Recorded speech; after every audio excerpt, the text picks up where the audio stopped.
భవంతు వరదా భవంతు సుప్రియతా. అమ్మవారికి మంచిగా ఆ నవకలశ అభిషేకాలతో మన అభిషేక కార్యక్రమాన్ని నిర్వహించుకున్నాం. జై శ్రీమన్నారాయణ, జై జై శ్రీమన్నారాయణ. అందరికీ వర్తించదు కావున ఇది గమనించవలసిందిగా కోరుకుంటున్నాం. జై శ్రీమన్నారాయణ.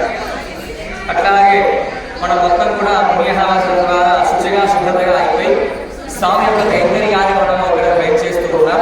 ఇప్పుడు మరి కంకణం కట్టుకున్నాం.